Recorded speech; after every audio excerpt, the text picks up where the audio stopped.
Hello student, welcome back to my channel Samrat academy. Student, जितने बच्चे class 10th में 2026 board का पेपर देने वाले हैं उनके वीडियो सबसे ज्यादा इंपॉर्टेंट है। मेरे प्यार बच्चों, आज मैं आप लोगों को हिंदी का एक वायरल पेपर बताने वाला हूं और यह वायरल पेपर आपके एग्जाम में 100% बनने वाला है। कोड है मेरे प्यार बच्चों 801 HD कोड है मेरे प्यार बच्चों, और यह पेपर 70 नंबर का, और आज ही मैं आप लोगों को 70 में 70 बिल्कुल क्लियर कराने वाला हूं। सबसे पहले मेरे प्यार बच्चों, ऊपर अनुक्रमांक और नीचे अपना नाम लिख लीजिएगा सही सही। इस पेपर को हल करने के लिए आपके पास जो समय दिया गया है 3 घंटे 15 मिनट समय दिया गया है। 3 घंटे 15 मिनट के अंदर इस क्वेश्चन पेपर को आप लोगों को सॉल्व करना होगा। नीचे जब आप बढ़ोगे, नीचे आप लोगों को निर्देश दिया गया है। निर्देश पढ़ना बहुत ही ज्यादा कंपलसरी है, जिसमें से पहला निर्देश बोला है कि प्रारंभ के 15 मिनट परीक्षार्थियों को प्रश्न पत्र पढ़ने के लिए निर्धारित है। मतलब कि 15 मिनट आपको टाइम दिया जाएगा इस क्वेश्चन पेपर को पढ़ने के लिए, और 3 घंटे में इस क्वेश्चन पेपर को सॉल्व करना होगा। दूसरा निर्देश है कि प्रश्न पत्र 2 खंडों में, खंड अ तथा खंड ब में विभाजित है। यह पेपर 2 खंडों में बना हुआ है, एक तो खंड अ में, दूसरा खंड ब में। तीसरा निर्देश है कि प्रश्न पत्र के खंड अ में वो विकल्पीय प्रश्न है, जिसमें सही विकल्प का चयन करके OMR शीट पर नीले अथवा काले बॉल पॉइंट पेन से सही विकल्प वाले गोले को पूर्ण रूप से काला करें। कहने का मतलब मेरे प्यार बच्चों कि खंड में बहुविकल्पीय प्रश्न देगा। कितना बहुविकल्पीय प्रश्न देगा? 20 बहुविकल्पीय प्रश्न देगा। उनका उत्तर आपको OMR शीट पे करना होगा। आप नीले पेन या काले पेन का यूज कर सकते हो। पेन आपका बॉल पॉइंट पेन होना चाहिए, जेल वाली पेन का इस्तेमाल नहीं करना है। इसके बाद है अगला, कह रहा है कि खंड अ में बहुविकल्पीय प्रश्न हेतु प्रत्येक प्रश्न के लिए 1 अंक निर्धारित है। कह रहा है कि जो 20 बहुविकल्पीय प्रश्न पूछेगा वो 20 नंबर के लिए पूछा जाएगा, क्योंकि एक प्रश्न 1 नंबर के लिए है बहुविकल्पीय में, तो 20 प्रश्न 20 नंबर के लिए। इसके बाद है अगला, कह रहा है कि प्रश्न पत्र के खंड अ के प्रश्न हेतु 1 घंटा तथा खंड ब के प्रश्नों को हल करने हेतु 2 घंटे का समय निर्धारित है। मतलब खंड अ जिसमें 20 बहुविकल्पीय प्रश्न है उसको हल करने के लिए 1 घंटे का समय दिया गया है, और खंड ब को हल करने के लिए 2 घंटे का समय दिया गया है। तो मेरे प्यारे बच्चों, क्या 20 बहुविकल्पी प्रश्न करने में आपको 1 घंटे लगेंगे? बिल्कुल नहीं, 5 मिनट से भी कम समय लगेगा, क्योंकि आज की इस वीडियो में पूरा का पूरा इस पेपर का सलूशन कराने वाला हूं। आप क्वेश्चन को याद कर लेना, 5 मिनट के अंदर ये सारे के सारे ऑब्जेक्टिव क्वेश्चन को रंग डालोगे। बाकी जितना भी टाइम आपके पास बचेगा पूरा का पूरा खंड ब में लगा दीजिएगा हल करने के लिए। लास्ट निर्देश है कि प्रत्येक प्रश्न के सम्मुख उनके निर्धारित अंक दिए गए हैं। मतलब हर एक प्रश्न के आगे लिखा हुआ मिलेगा कि प्रश्न 1 नंबर का है, कि 2 नंबर का है, कि 4 नंबर का है, कि 6 नंबर का है। जितना भी नंबर का कोई भी प्रश्न होगा उसके सामने लिखा हुआ मिलेगा। तो मेरे प्यार बच्चों, ये निर्देश था। निर्देश पूरा डिटेल में मैंने आप लोगों को यहाँ पे बता दिया। पेपर इधर से स्टार्ट हो रहा है, मैं पेपर आप लोगों को दिखाता हूं। देखिए मेरे प्यारों, जो पेपर आप लोगों के यहां से स्टार्ट है, सबसे पहले आया है खंड अ, और खंड अ में दिया हुआ है बहुविकल्पीय प्रश्न। और देखिए पहला प्रश्न क्या पूछा है इस पेपर में। पहला प्रश्न है कि रक्षाबंधन नाटक के नाटककार हैं। 1 नंबर के लिए प्रश्न है। रक्षाबंधन एक नाटक है और इस नाटक के कौन नाटककार हैं यह बताना है। तो इसके नाटककार हैं हरे कृष्ण प्रेमी जी। यहां पे बी वाला जो है बिल्कुल राइट आंसर हो जाएगा। दूसरा प्रश्न है कि रामधारी सिंह दिनकर की रचना है। 1 नंबर के लिए प्रश्न है। 4 ऑप्शन आपके पास दिया गया है, बताना है कि रामधारी सिंह दिनकर की इन चारों ऑप्शन में से कौन रचना है। तो रामधारी सिंह दिनकर की अगर हम बात करें तो उनकी रचना है संस्कृति के 4 अध्याय। यहां पे पहला वाला ऑप्शन जो होगा बिल्कुल राइट आंसर हो जाएगा। तीसरा प्रश्न है कि राम दरबारी रचना के उपन्यासकार हैं। तो राम दरबारी रचना के उपन्यासकार इन चारों ऑप्शन में से कौन है? 1 नंबर के लिए भी प्रश्न है मेरे प्यार बच्चों। तो राम दरबारी की अगर हम बात करें तो इनके रचनाकार हैं आपके श्रीलाल शुक्ला जी। ठीक है, मतलब इनके जो उपन्यासकार हैं कौन है? श्रीलाल शुक्ला जी। यहां पे बी वाला जो है बिल्कुल राइट आंसर हो जाएगा। चौथा प्रश्न देख लो, शुक्ल युग का अन्य नाम कौन सा है? 1 नंबर के लिए प्रश्न है। तो शुक्ल युग को और किस नाम से जाना जाता है? तो शुक्ल युग को हम लोग प्रसाद युग भी कहते हैं, प्रेमचंद्र युग भी कहते हैं, छायावाद युग भी कहते हैं। इसलिए ये सभी डी वाला ऑप्शन जो होगा बिल्कुल राइट आंसर हो जाएगा। आगे बढ़ते हैं प्रश्न संख्या 5वें की तरफ। विष्णु प्रभाकर किस युग के कहानीकार हैं? 1 नंबर के लिए भी प्रश्न है। तो विष्णु प्रभाकर की अगर हम बात करें कि किस युग के कहानीकार हैं, तो मेरे प्यारे बच्चों वो हैं इनमें से कोई नहीं। न तो वो भारतेंदु युग के हैं, न तो वो छायावादी युग के हैं, न तो वो द्विवेदी युग के हैं। तो कौन सा ऑप्शन बचा? ऑप्शन नंबर डी बचा। इनमें से कोई नहीं। आगे अगर हम बढ़ते हैं प्रश्न संख्या 6 की तरफ। प्रश्न संख्या 6 है कि भाव विलास के रचनाकार हैं, 1 नंबर के लिए प्रश्न है। तो भाव विलास के रचनाकार की अगर हम बात करें तो वह है देव जी। कौन? देव। बी वाला ऑप्शन जो होगा बिल्कुल राइट आंसर हो जाएगा। आगे है प्रश्न संख्या 7वां कि प्रयोगवादी काव्य की विशेषताएं है, 1 नंबर के लिए प्रश्न है। तो प्रयोगवादी काव्य की जो विशेषता इन चारों ऑप्शनों में से कौन है? वह आपके रूढ़ियों के प्रति विद्रोह। बी वाला ऑप्शन जो होगा बिल्कुल राइट आंसर हो जाएगा। चलिए आगे बढ़ते हैं प्रश्न संख्या 8वें की तरफ। कह रहा है कि काव्य की प्रवृत्ति एवं रचना शैली के आधार पर रीतिकाल की कितनी धाराएं स्वीकार की गई हैं? 1 नंबर के लिए प्रश्न है मेरे प्यारे बच्चों। तो अगर हम बात करें कि कितनी धाराएं स्वीकार की गई हैं काव्य की प्रवृत्ति एवं रचना की शैली के आधार पर, तो मेरे प्यारे बच्चों इसका राइट आंसर हो जाएगा ऑप्शन नंबर सी। कितने? 3। तो सी वाला ऑप्शन जो होगा बिल्कुल राइट आंसर हो जाएगा। प्रश्न संख्या 9 है, देखिए क्या है। कह रहा है कि जौहर काव्य के रचनाकार हैं, 1 नंबर के लिए प्रश्न है। तो जौहर काव्य के रचनाकार इन चारों ऑप्शनों में से कौन है? वह है आपके श्याम नारायण पांडे। ए वाला ऑप्शन जो होगा बिल्कुल करेक्ट आंसर हो जाएगा। 10वां प्रश्न देख लीजिए। कह रहा है चिदंबरा के रचनाकार हैं, 1 नंबर के लिए प्रश्न है। तो चिदंबरा के रचनाकार इन चारों ऑप्शनों में से कौन है? वह है आपके सुमित्रानंद पंत जी। सी वाला ऑप्शन जो होगा बिल्कुल करेक्ट आंसर हो जाएगा। अगला प्रश्न है प्रश्न संख्या 11 कि पुनी पुनी मुनि उकसही अकुलाही देखी दशा हर गन मुस्काई, उपयुक्त पंक्ति में कौन सा रस है? मतलब ये जो ऊपर 2 लाइन की पंक्ति दिया हुआ है, इस पंक्ति में किस रस का प्रयोग किया गया है ये बताना है। तो इसमें जो मेरे प्यारे जो हास्य रस का प्रयोग किया गया है, बी वाला ऑप्शन जो होगा बिल्कुल राइट आंसर हो जाएगा। 12वां प्रश्न है कि आहुति सी गिर पड़ी चिता पर चमक उठी ज्वाला सी, उपयुक्त पंक्ति में कौन सा अलंकार है? 1 नंबर के लिए प्रश्न है। किस अलंकार का प्रयोग किया गया है मेरे प्यारे बच्चों? इसमें अगर हम बात करें तो उपमा अलंकार का प्रयोग किया गया है। बी वाला जो है बिल्कुल करेक्ट आंसर हो जाएगा। आगे है प्रश्न संख्या 13 कि दोहा छंद का ठीक उल्टा छंद कौन सा है? 1 नंबर के लिए प्रश्न है कि दोहा छंद का ठीक अगर उल्टा छंद देखा जाए तो कौन सा छंद होगा? तो वह है आपका सोरठा। सी वाला ऑप्शन जो होगा बिल्कुल राइट आंसर हो जाएगा। 14वां प्रश्न है अनुरूप शब्द में प्रयुक्त उपसर्ग है, 1 नंबर के लिए प्रश्न है। तो अगर अनुरूप की अगर हम बात करें, अगर इसको मैं तोड़ूंगा तो यह टूटेगा अनुधन रूप के रूप में, अनुधन रूप के रूप में टूटेगा। अगर उपसर्ग की बात कहा है तो उपसर्ग जो आगे जुड़ता है उसको उपसर्ग बोलते हैं, तो अनु जो है वो उपसर्ग कहलाएगा। सी वाला ऑप्शन जो होगा बिल्कुल राइट आंसर हो जाएगा।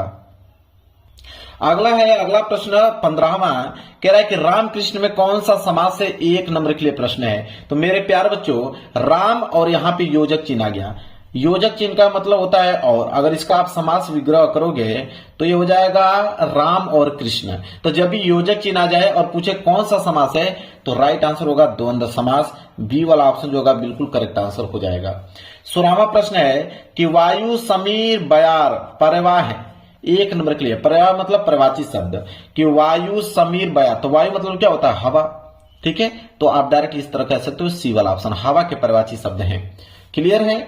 चलिए प्रश्न संख्या 17 तस्मै शब्द में अगर विभक्ति और वचन की बात करें कि तस्मै शब्द में किस विभक्ति और कौन से वचन का प्रयोग किया गया है? 1 नंबर के लिए प्रश्न है मेरे प्यारे बच्चों। इसका राइट आंसर हो जाएगा कि चतुर्थी विभक्ति और एक वचन का प्रयोग किया गया है। ए वाला ऑप्शन जो होगा बिल्कुल करेक्ट आंसर हो जाएगा। 18वां प्रश्न है मेरे प्यारे बच्चों संदेहपूर्ण कथन को कहते हैं, 1 नंबर के लिए प्रश्न है कि संदेहपूर्ण कथन को हम लोग क्या कहते हैं? तो इनको हम लोग बोलते हैं संदेहात्मक वाक्य। यहाँ पे सी वाला जो होगा बिल्कुल करेक्ट आंसर हो जाएगा। 19वां प्रश्न है कि मैं पत्र लिखूंगा, वाक्य का कर्मवाच्य में परिवर्तित तो वाक्य है। 1 नंबर के लिए प्रश्न है कि मैं पत्र लिखूंगा, बताना है कि वाक्य का कर्मवाच्य में परिवर्तित वाक्य क्या होगा? तो यह हो जाएगा कि मेरे द्वारा पत्र लिखा जाएगा। ए वाला ऑप्शन जो होगा बिल्कुल करेक्ट आंसर हो जाएगा। 20वां प्रश्न है कि स्थानवाचक क्रिया विशेषण है, 1 नंबर के लिए प्रश्न है। 3-4 ऑप्शनों से बताना है कि स्थानवाचक क्रिया विशेषण कौन है? तो हो जाएगा आपका आसपास। बी वाला ऑप्शन जो होगा बिल्कुल करेक्ट आंसर हो जाएगा। अब आगे बढ़ेंगे, यहां से स्टार्ट हो रहा है आप लोगों का खंड ब, और खंड ब में रहेंगे वर्णनात्मक प्रश्न। कितने नंबर के लिए? 50 नंबर का वर्णनात्मक प्रश्न पूछा जाएगा। तो यहाँ 20 ऑब्जेक्टिव क्वेश्चन मैंने बता दिया, और 20 के 20 ऑब्जेक्टिव क्वेश्चन बिल्कुल सही करके आना है आप लोगों को। 5 मिनट के अंदर सारे के सारे ऑब्जेक्टिव क्वेश्चन करंट डालिएगा, बाकी जितना भी समय बचेगा पूरा का पूरा खंड ब में लगा दीजिएगा। चलिए 20वें के बाद आएगा प्रश्न संख्या 21। प्रश्न संख्या 21 है कि निम्नलिखित गद्यांश पर आधारित दिए गए प्रश्नों को उत्तर दीजिए। अब ये आ गया मेरे प्यारों चो गद्यांश, और गद्यांश कितने नंबर के लिए पूछा गया है? 6 नंबर के लिए पूछा गया है। 3 प्रश्न रहेंगे, 2-2 नंबर के हिसाब से 6 नंबर मिलेगा। लेकिन याद रहे कि गद्यांश यहाँ 2 दिया है, एक आपका क वाला दिया गया है और क वाला नहीं कर पाओगे तो अथवा करके आपको ख वाला दिया गया है और दोनों में से कोई एक ही करना है। मैं दोनों का आंसर आप लोगों को बताऊंगा। तो पहले मैं क वाला का बताता हूं। कह रहा है कि मानव मन सदा से ही अज्ञात के रहस्यों को खोलने और जानने समझने को उत्सुक रहा है। जहां तक वह नहीं पहुंच सकता था वहां वह कल्पना के पंखों पर उड़कर पहुंचा। उसकी अनगढ़ और अविश्वसनीय कथाएं उसे सत्य के निकट पहुंचाने में प्रेरणा शक्ति का काम करती रही। अंतरिक्ष युग का सूत्रपात 4 अक्टूबर 1957 को हुआ था, जब सोवियत रूस ने अपना पहला स्पुतनिक छोड़ा। प्रथम अंतरिक्ष यात्री बनने का गौरव यूरी गैगरिन को प्राप्त हुआ। अंतरिक्ष युग के आरंभ के ठीक 11 वर्ष 9 माह 17 दिन के बाद चंद्र तल पर मानव उतर गया। यह आपको दिया है मेरे प्यारे बच्चों गद्यांश, और इस गद्यांश के नीचे 3 प्रश्न हैं, जिसमें से पहला है कि उपयुक्त गद्यांश के पाठ और लेखक का नाम लिखिए, 2 नंबर मिलेगा। तो चलिए देखते हैं। 21 का क, तो देखिए 21वें का क और उसमें भी पहला प्रश्न, ठीक है। लिखेंगे कि प्रस्तुत गद्यांश हमारी पाठ्य पुस्तक में संकलित पानी में चंदा और चांद पर आदमी पाठ से उद्धृत किया गया है और इसके लेखक कौन है? जयप्रकाश भारती जी हैं। मतलब किस चैप्टर से लिया गया है? चैप्टर का नाम क्या है? कि पानी में चंदा और चांद पर आदमी, और इसके लेखक की अगर हम बात करें तो जयप्रकाश भारती जी इसके लेखक हैं।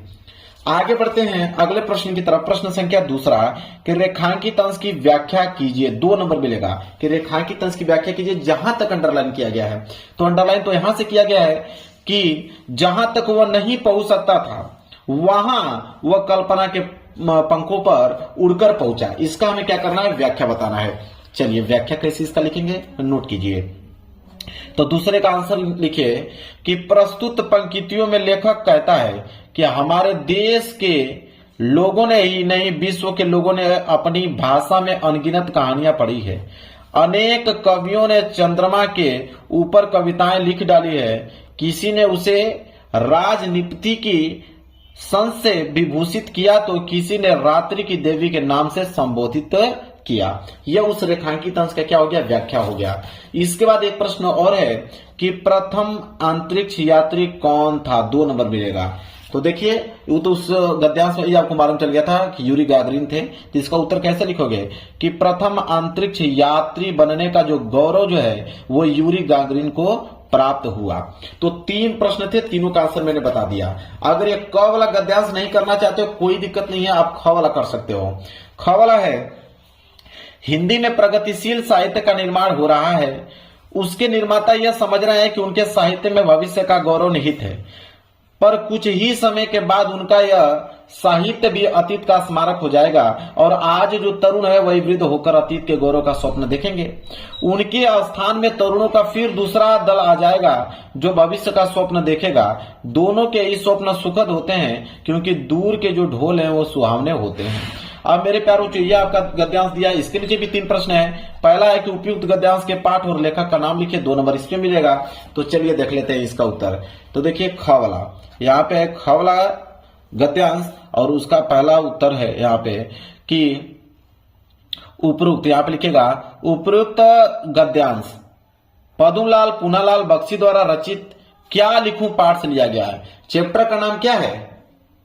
चैप्टर का नाम है क्या लिखूं और इसके जो लेखक हैं वह है पद्मलाल पूनालाल बख्शी जी। क्लियर है, 2 नंबर मिल गया। इसके बाद दूसरा है कि रेखांकित अंश की व्याख्या कीजिए, 2 नंबर। जहां तक अंडरलाइन किया गया है तो अंडरलाइन तो यहां से किया गया है कि पर कुछ ही समय के बाद उनका यह साहित्य भी अतीत का स्मारक हो जाएगा और आज जो तरुण है वह वृद्ध होकर अतीत के गौरव का स्वप्न देखेंगे। यहां तक अंडरलाइन किया गया है, इसका हमें व्याख्या बताना है। तो चलिए नोट कीजिए व्याख्या। तो इसका व्याख्या क्या होगा दूसरे का कि साहित्य में भविष्य के गौरव का वर्णन किया गया है, अतः भविष्य में उसमें सुधार की आवश्यकता नहीं होगी, किंतु कुछ समय पश्चात ही उनके सोचे कि यह भव्य इमारत धराशायी हो जाएगी और आज के युवा लेखक भी एक दिन वृद्ध होकर अतीत का गुणगान करेंगे। ये उसका रेखांकित अंश का व्याख्या हो गया। एक प्रश्न और है कि जो दूर के ढोल होते हैं वो सुहावने होते हैं, इसका तात्पर्य क्या है, स्पष्ट कीजिए। तो दूर के ढोल सुहावने होते हैं, इसका अर्थ क्या है? तो इसका अर्थ हम लोग लिखेंगे कि दूर के ढोल सुहावने होते हैं, इसका आशय है कि दूर से देखने पर जो वस्तु अच्छी लगती है। तो दूर से देखने पर कोई भी चीज अच्छी लगती है, जब नजदीक से आप देखोगे तो बहुत फर्क आपको नजर आएगा। तो उसका हो गया मेरे प्यार बच्चों 3 प्रश्नों का उत्तर यहां बता दिया, 3 प्रश्नों का यहां। तो अब आपका मन या तो क वाला करके आइए गद्यांश, या तो आप अथवा करके ख वाला करके आइए। याद रहे दोनों में से कोई एक ही करना है, जो आपको आसान लगा होगा उसको याद करके जाइएगा, उसको एग्जाम में करके आइएगा। इसके बाद प्रश्न संख्या 22। प्रश्न संख्या 22 है कि निम्नलिखित पद्यांश पर आधारित दिए गए प्रश्नों के उत्तर दीजिए, 6 नंबर मिलेगा। अभी हमने प्रश्न संख्या 21 गद्यांश देखा, अब यह प्रश्न संख्या 22 जो है पद्यांश आ गया। और पद्यांश भी 6 नंबर के लिए होते हैं, क्योंकि इसके नीचे भी 3 प्रश्न होते हैं, 2-2 नंबर के हिसाब से 6 नंबर मिलता है। इसमें भी आपके 2 दिया है, एक क वाला दिया गया है, क वाला नहीं कर पाओगे तो अथवा करके नीचे आपको ख वाला दिया गया है। तो दोनों में से कोई एक ही आपको करना है। मैं तो आंसर आप लोगों को दोनों का बता दूंगा, क और ख दोनों का बताऊंगा। तो पहले मैं क का बताने वाला हूं, क वाला नोट कीजिए। तो क वाला है कि चरण कमल बंदो हरिराई जाकी कृपया पंगु गिरिले है, अंधे को सब कुछ दर्शाई, बैरे सुने गंगू पुण्य बोले रंग चले सिर छत्र धराई, सूर्य द्वारा स्वामी करुणा में बार बार बंदोती ही पाई। अब यहाँ पे पहला प्रश्न है, उपयुक्त पद्यांश का संदर्भ लिखिए, 2 नंबर मिलेगा। तो चलिए इसका हम लोग संदर्भ देखते हैं। तो नोट कीजिए इसका आंसर क्या होगा। देखिए 22 का क पहला प्रश्न लिखेंगे, प्रस्तुत पद्यांश हमारी पाठ्य पुस्तक हिंदी काव्य में संकलित पाठ सूरदास के पद से अवतरित है और इसके रचयिता सूरदास जी हैं, और यह पद उनके महाकाव्य सूर सागर से लिया गया है। तो सूरदास के पद से लिया गया है, ठीक है, सूरदास जी इसके रचयिता हैं और उनके महाकाव्य सूर सागर से लिया गया है। बस इतना पॉइंट आप लिखिएगा, 2 नंबर एग्जामिनर आप लोगों को दे देगा। इसके बाद रेखांकित अंश की व्याख्या कीजिए, 2 नंबर, जहां तक अंडरलाइन किया गया है कि जाकी कृपया पंगु गिरिले है, अंधे को सब कुछ दर्शाई, बहरे सुने गंगू पुण्य बोले रंग चलचित्र धराई, सूरदास स्वामी करुणा में बार बार बंद होती ही पाई। अब ये 3 लाइन के अंदर अंडरलाइन किया गया, इसका हमें क्या बताना है, व्याख्या। तो चलिए नोट कीजिए इसका व्याख्या कैसे लिखोगे। व्याख्या होगा इसका कि प्रस्तुत रेखांकित अंश में कवि सूरदास जी प्रभु श्री कृष्ण के कमल रूपी चरणों की वंदना करते हुए कहते हैं कि हे प्रभु, मैं आपके कमल रूपी चरणों की वंदना करता हूं, जिसकी कृपया से लंगड़ा व्यक्ति पर्वत लांघ जाता है और अंधे व्यक्ति को सब कुछ दिखाई देने लगता है, बहरा सुनने लगता है और गूंगा जो है फिर से बोलने लगता है, और गरीब व्यक्ति राजा की तरह सिर पर छत्र धारण करके चलने लगता है। यह उसका रेखांकित अंश का क्या हो गया, डिटेल में व्याख्या में बता दिया, 2 नंबर यहां से मिल जाएगा। एक प्रश्न और है कि बार बार बंद होती ही पाई, पंक्ति में कौन सा अलंकार है, 2 नंबर यहां पे मिलेगा। तो इसमें जो है मेरे प्यारों, जो रूपक अलंकार का प्रयोग किया गया है, तो आप इसका उत्तर लिखिएगा रूपक अलंकार, 2 नंबर यहां से मिल जाएगा। अगर आप एक क वाला नहीं करना चाहते हो कोई दिक्कत नहीं है, आप अथवा करके ख वाला कर सकते हो। ख वाला है कि अगर धीरे चलो वह तुम्हें छू लेगी, दौड़ो तो छूट जाएगी नदी, अगर ले लो साथ वह चलती चली जाएगी कहीं भी, यहां तक कि कबाड़ी की दुकान तक भी। यह क्या है मेरे प्यारे बच्चों, पद्यांश है और इसके नीचे भी 3 प्रश्न है। पहला, उपयुक्त पद्यांश का संदर्भ लिखिए, 2 नंबर इसमें मिलेगा। तो इसका उत्तर नोट कीजिए। देखिए ख वाला, ख का पहला संदर्भ कि प्रस्तुत पंक्तियां हमारी पाठ्य पुस्तक हिंदी के काव्य खंड में संकलित नदी शीर्षक कविता से उद्धृत है और इन पंक्तियों के रचयिता केदारनाथ सिंह जी हैं। तो नदी शीर्षक से लिया गया है और इसके रचयिता केदारनाथ सिंह जी हैं। क्लियर है। चलिए अब इसमें प्रसंग भी चाहोगे तो लिख सकते हो, नहीं चाहोगे तो छोड़ भी सकते हो। प्रसंग का मतलब होता है इस पूरे के पूरे पद्यांश में किन चीजों के बारे में बात की गई है। तो प्रसंग आप लिख सकते हो कि प्रस्तुत पंक्तियों में कवि कहता है कि नदी का हमारे जीवन में बहुत महत्व है, यह जीवन में प्रत्येक क्षण हमारा साथ देती है। चलिए इसके बाद हम लोग दूसरा प्रश्न देखेंगे, रेखांकित अंश की व्याख्या 2 लाइन, ठीक है, मतलब 2 नंबर मिलेगा। तो 2 यहां तक किया गया ना कि दौड़ो तो छूट जाएगी नदी, अगर ले लो साथ वह चलती चली जाएगी कहीं भी, यहां तक कि कबाड़ी की दुकान तक भी। तो 4 लाइन के अंदर अंडरलाइन किया गया है, उसका हमें क्या करना है, व्याख्या बताना है। चलिए व्याख्या नोट कीजिए, इसका लिखेंगे दूसरे का व्याख्या कि लेकिन जब हम संस्कारिकता में पढ़कर भाग दौड़ में पड़ जाते हैं तो यह हमारा साथ छोड़ देती है, यदि हम इसे साथ लेकर चले तो यह प्रत्येक परिस्थिति में किसी न किसी रूप में हमारे साथ रहती है, क्योंकि यह हमारे जीवन का जो है अभिन्न अंग है। न तो वो हमसे अलग हो सकती है और न हम उससे। क्लियर है? चलिए, उसका रेखांकित अंश का व्याख्या मैंने बता दिया। और एक प्रश्न और है यहाँ पे कि उपयुक्त पंक्ति में नदी किसका प्रतीक है? 2 नंबर यहाँ पे मिलेगा। तो इसका हम लोग उत्तर लिखेंगे कि तीसरे का, कि कवि ने नदी को मनुष्य में सभ्यता एवं संस्कृति के प्रतिरूप में प्रकट किया है। क्लियर है? चलिए, तो मैंने क और ख दोनों बता दिया। अब मन करेगा तो क वाला करके आइएगा और आपका मन करे तो ख वाला करके आइएगा, जो याद होगा उसको करके आइएगा। तो प्रश्न संख्या 22 भी क्लियर हो गया। अब यहां से स्टार्ट होगा प्रश्न संख्या 23। प्रश्न संख्या 23 है कि निम्नलिखित संस्कृत गद्यांश का संदर्भ सहित हिंदी में अनुवाद कीजिए। अब यहाँ पे मिलेंगे आपके 5 नंबर। अब ये आपके संस्कृत के गद्यांश 5 नंबर मिलते हैं। 3 नंबर हिंदी अनुवाद पे और 2 नंबर रचना पे मिलता है। तो चलिए, इसमें भी 2 दिया रहता है, एक क वाला दिया रहता है और क वाला नहीं कर पाओगे तो अथवा करके ख वाला है। तो सबसे पहले हम लोग क वाला देखेंगे।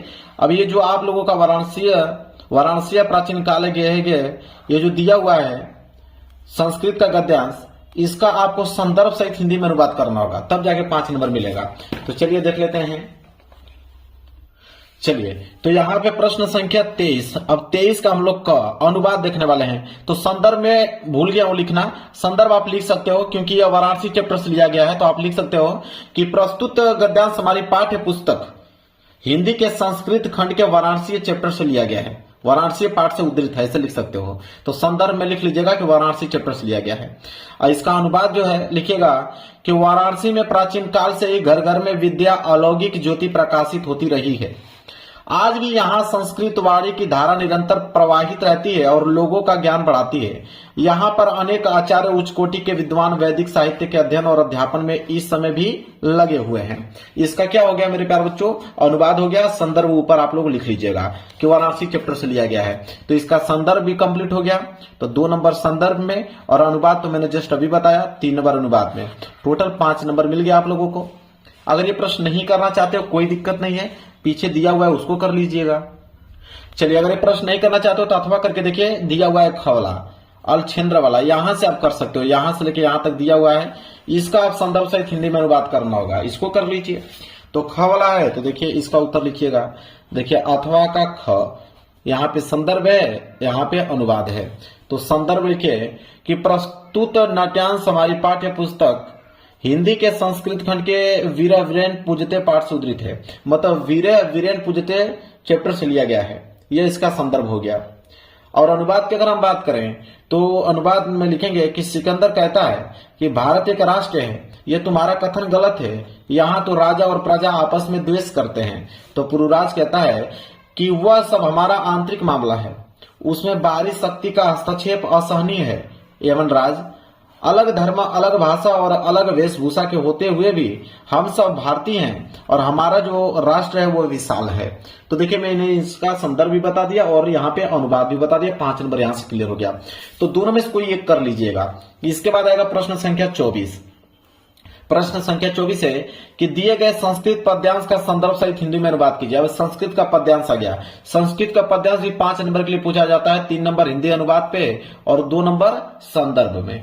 अब यहाँ पे क वाला है, क वाला नहीं कर पाओगे तो अथवा करके नीचे आपका ख वाला दिया गया है। दोनों में से कोई एक ही करना है। तो पहले हम लोग क वाला का देख लेते हैं, संदर्भ सहित हिंदी में अनुवाद। इसके बाद हम लोग ख वाला देखेंगे। तो 24 का क, तो देखिए यहाँ पे 24 का क, तो 24 का क का हम सबसे पहले संदर्भ लिखेंगे, फिर हिंदी अनुवाद लिखेंगे। तो संदर्भ लिखिए कि प्रस्तुत श्लोक हमारी पाठ्य पुस्तक हिंदी के संस्कृत खंड के अनुयुक्ति विलास से लिया गया है। मतलब अनुयुक्ति विलास चैप्टर से लिया गया है।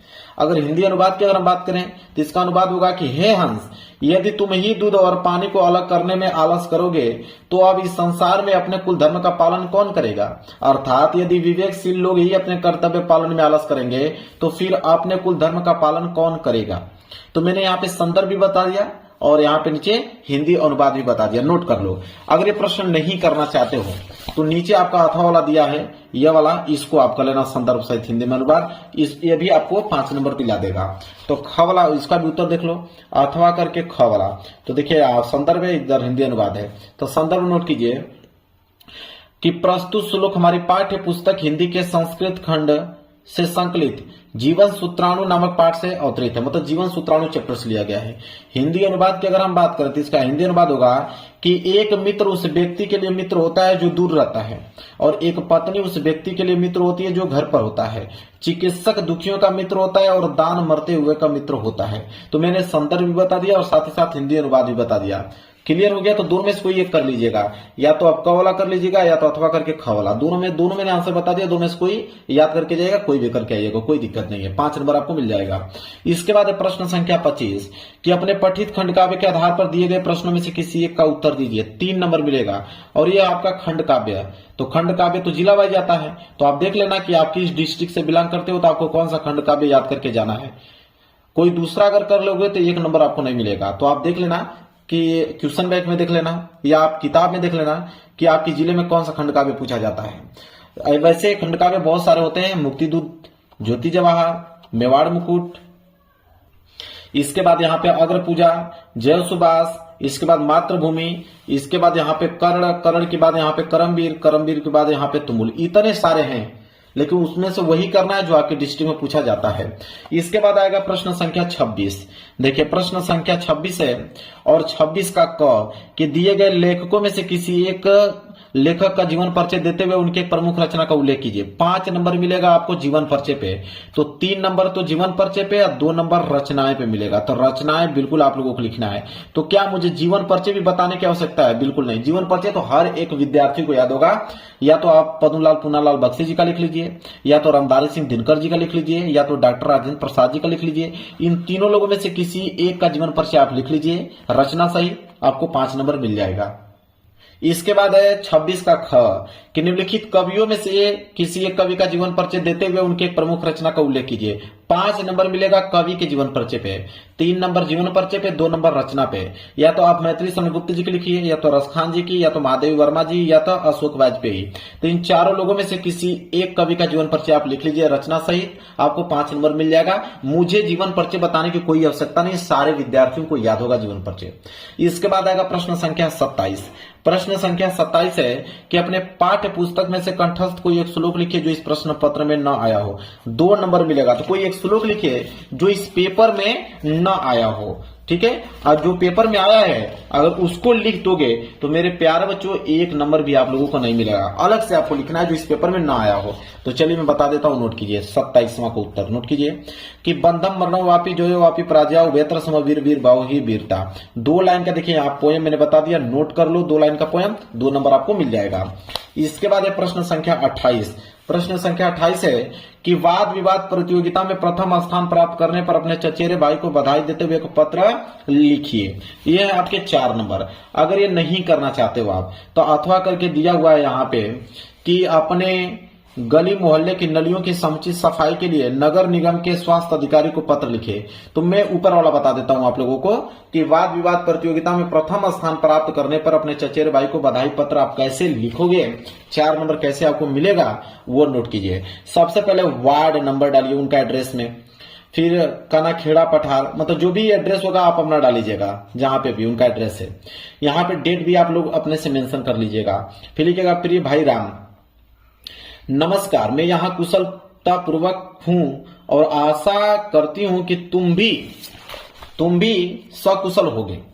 तुम्हारा 15 फरवरी को पत्र मिला जिसमें तुमने बताया कि तुमने वाद विवाद प्रतियोगिता में प्रथम स्थान प्राप्त किया है। मुझे यह जानकर बहुत हर्ष हुआ। सचमुच हम सबके लिए हर्ष की बात है। यह तुम्हारी कड़ी मेहनत का परिणाम है। ईश्वर से कामना है कि वह तुम्हें इसी प्रकार जीवन में सफलता प्रदान करते रहें। पूज्य चाचा चाची को मेरा प्रणाम। तुम्हारे पत्र के इंतजार में तुम्हारी बहन अबस। ऐसे लिखोगे ना तो 4 नंबर आप लोगों के मेरे प्यारों से मिल जाएंगे, कोई दिक्कत नहीं होना चाहिए। आगे देखिए प्रश्न संख्या 29। निम्नलिखित प्रश्नों में से किसी 2 प्रश्नों का उत्तर दीजिए संस्कृत में। 2 नंबर मिलेंगे आपके पास, 1 2 3 4 5 प्रश्न हैं। इन 5 में से किन्हीं 2 ही प्रश्नों का उत्तर आपको संस्कृत में देना है। तो मैं एक आपको तीसरे का बता देता हूं और एक मैं आपको 5वें का बता देता हूं, ठीक है। तो तीसरे और 5वें का आंसर नोट कर लो। ये आपका तीसरे का आंसर और ये आपका 5वें का आंसर। 2 नंबर आपको मिल जाएगा, कोई दिक्कत नहीं। आगे है प्रश्न संख्या 30, निम्नलिखित विषयों में से किसी एक विषय पर निबंध लिखिए, 7 नंबर मिलेगा। और इस पेपर का लास्ट प्रश्न है, तो आप चाहें तो किसी यात्रा का वर्णन कर लीजिए, या तो नई शिक्षा नीति पे, या तो इंटरनेट पे, या तो आत्मनिर्भर भारत पे, या तो पुस्तकालय से लाभ। 5 आपके पास निबंध हैं। अब आपके ऊपर च्वाइस है, आपको कौन सा याद है आप वो कर सकते हो, 5 में से कोई भी एक कर सकते हो। लेकिन मैं एक आपको करके दिखा देता हूं पुस्तकालय से लाभ पर, कि पुस्तकालय से लाभ क्या है, पुस्तकालय के महत्व क्या है। तो पुस्तकालय के महत्व, यहाँ पे सबसे पहले 5 हेडिंग डालिए। एक प्रस्तावना, भारत एवं पुस्तकालय, पुस्तकालयों की श्रेणियां, लाभ और इसके उपसंहार। ठीक है, 5 हेडिंग। इसके बाद यहां से लिखना आप चालू करोगे। पहले हेडिंग क्या रहेगी, प्रस्तावना। पहले हेडिंग प्रस्तावना लिखोगे कि मानव एक बुद्धि प्रधान प्राणी है, उसकी प्रतिपल चेष्टा नवीन ज्ञान प्राप्त करने की होती है। वर्तमान युग में मनुष्य अनेक समस्याओं के जाल में उलझा हुआ है, उसमें इतनी क्षमता नहीं है कि स्वयं के धन से अपनी रुचि के अनुकूल पुस्तकें क्रय कर सके, अतः उसकी इस समस्या का निराकरण पुस्तकालय के माध्यम से ही संभव है। यह उसका प्रस्तावना हो गया। फिर लिखोगे भारत एवं पुस्तकालय, लिखोगे कि भारत की धरती पर पुस्तकालय की परंपरा प्राचीन काल से ही अस्तित्व में है। नालंदा और तक्षशिला विश्वविद्यालयों के पुस्तकालय इसके महत्व महान उदाहरण थे। पुस्तकालयों की श्रेणियां, पुस्तकालयों की भी अनेक श्रेणियां होती हैं। पुस्तकालयों में भी पाठ्यक्रम के अतिरिक्त अन्य जीवन उपयोगी पुस्तकें भी उपलब्ध होती हैं। वाचनालयों में देश विदेश की ज्ञानवर्धक पुस्तकें पढ़ने को मिलती हैं। छात्र इनका अध्ययन करके अपने ज्ञान का विस्तार करता है। और निजी पुस्तकालयों का उपयोग केवल संपन्न व्यक्तियों तक ही सीमित है। इसके अतिरिक्त सार्वजनिक पुस्तकालय में भी होते हैं। लाभ की अगर हम बात करें तो पुस्तकालय मानव की मानसिक खुराक है, मनुष्य के ज्ञान विकास के अभूतपूर्व साधन है। भूगोल, गणित, विज्ञान, इतिहास तथा सांस्कृतिक ज्ञान प्राप्त करने की पुस्तकालय एक मात्र साधन है। और उपसंहार लिखिए कि पुस्तकालय ज्ञान के अक्षय कोष है। पुस्तकालय के कक्ष में बैठकर रुचि के अनुकूल कवियों तथा दार्शनिकों के विचार को भलीभांति ज्ञान प्राप्त किया जा सकता है। और सांस्कृतिक तथा सभ्यता के अनुशीलन से भारत के गौरवपूर्ण अतीत की झांकी देख सकते हैं। और समग्र रूपेण पुस्तकालय हमारे लिए अत्यधिक लाभप्रद है। और यह ज्ञान के पावन तीर्थ ही नहीं अपितु हमारे ज्ञान चक्षु भी हैं। क्लियर है मेरे प्यारे बच्चों। चलिए अब यह पेपर पूरा का पूरा हो गया समाप्त। अगर आपको 70 में 70 नंबर चाहिए, मेरे प्यारे बच्चों ईमानदारी से इस पेपर को पूरा का पूरा तैयार कर लेना, वीडियो को लाइक कर देना और चैनल पर नए हो तो चैनल को जरूर सब्सक्राइब कर लेना। मिलेंगे एक प्यारे से नेक्स्ट वीडियो में, तब तक के लिए धन्यवाद।